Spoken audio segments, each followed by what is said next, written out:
return on our investment if we were to take that to arbitration, which is where it was headed. We have now had a second occurrence. Again, we have an employee who's on a family medical leave absence. Our policy states there's an order that they can use their leave, or that we require them to use their leave. There is a concern about whether or not we in essence litigate it. If we go through the grievance process, we arbitrate it, what do we want? We're going to spend a few $1,000s proving to the world that we're right. I'm not sure that I can look you in the face and say that's a really good investment, because it's simply a matter of which form of paid leave is the employee using. The personnel policy is our council adopted guide. I don't have the authority to deviate from it. I'm asking for your permission to make that, and I know you can't vote on it tonight, but it doesn't make sense to me that we fight over which form of leave are we going to use for a family medical leave absence. If they want to use a accumulated vacation leave, fine. If they want to use their accumulated sick leave, I think that should be also permitted. But I can't do that without council direction. And this will go to arbitration. So it is something that we have to look at very seriously. We have contemplated it at length to this point, but from my standpoint, there is no return on investment. I can't show you where we're going to pay for this level of litigation. In the end, it really doesn't matter which order they take it, does it? There's a very minuscule difference in there. I understand the philosophy behind it, but it really doesn't make a big difference, no. Do we need to change the policy? We will have to change the policy. We've been waiting to deal with the personnel policy in several areas until the union contracts are settled. We're waiting for the arbitrators' ruling on the law enforcement arbitration. Once that's done, we're ready to do several things, including revisit the personnel policy, which needs some attention. Section 4.4 that this falls under is one of the significant ones.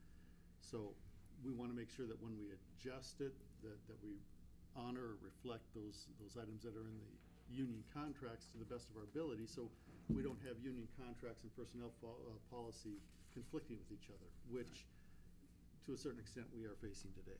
To be honest, it is a little bit backwards from what you see in most companies. I have a question for you.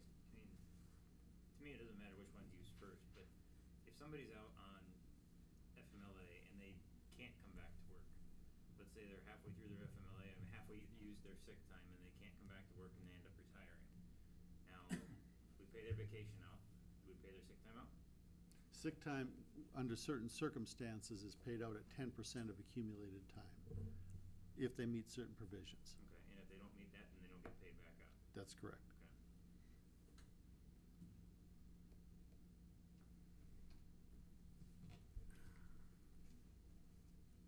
Thoughts, comments?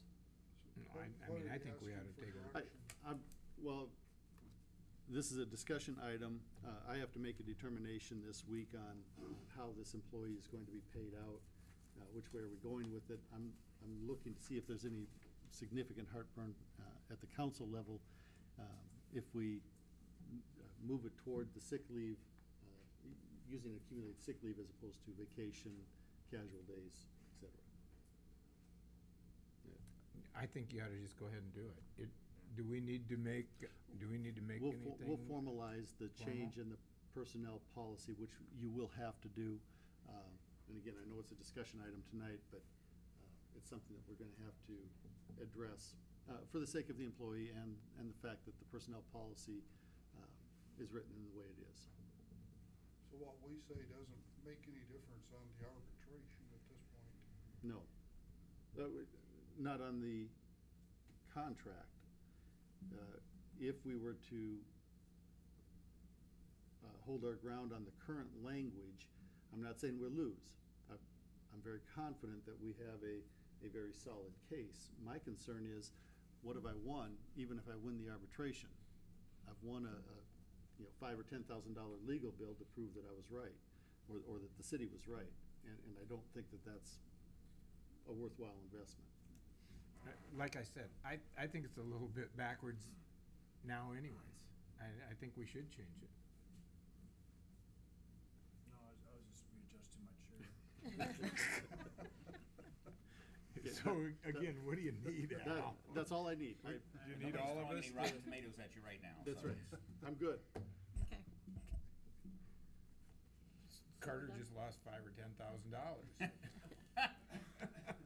Now, come on, guys, his kids have to go to college too. I know. I don't think he has any kids left for college. Oh, yeah, no, Yeah, he one's does. starting in about 2 months. Well, Yeah. see, that's already He has taken his care of last then. one. Okay. Remember, he's missed some meetings So for what do we soccer do? games. We're just telling Al That's enough for tonight. We'll Okay. have it back for formal action as we get the language modified.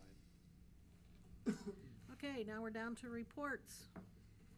Are there any of the council committees that want to report? Do you have meetings? Nothing? Okay. Trying to look at department heads. I don't see Laura out there. She usually hides on me. I don't see Doug either. Is he out there? Nope. Is Randy the only department head here? Okay, Randy. Nothing tonight, Nothing? Okay. I've already spoken. I'm using a quote from Carter. I spoke at the meeting. Okay, council members, we'll start with you, Mr. Dallenbach. Anything? I'm good. Okay. Mr. Grover? No. Okay. Mr. Nothing. Brown? Nothing. Bounce over to Mr. Holland. Well, first I want to thank City of Independence for its support, which also includes the Independence Light and Power for the Independence Day celebration that we just had a week or so ago. And also want to thank all the volunteers who had signed up to work tickets and beverages and all those kind of neat little things. The football team came out to help us put it together and take it apart. It was a good event. We had good weather, and the fireworks were again as amazing as they can possibly be every year after year after year. So that's it. Mr. Lennius? Nothing? Mr. Vaughn? Nothing. Mr. Hill?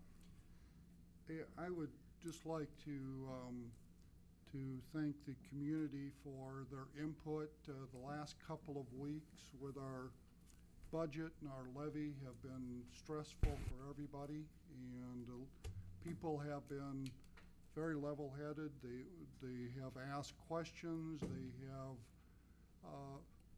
have come forward and expressed concern on why something like this could happen, and honestly, it's difficult to understand ourselves, and we know why it happened. But with that all being said, I do want to impress upon people in the community that we've got a major decision to make here next month on our pool project, and I really hope that people will make that decision based upon whether we need a swimming pool, what's being offered by the pool committee. As I said earlier, the $60 that's being talked about is a correct number. It was brought out by Spear Financial.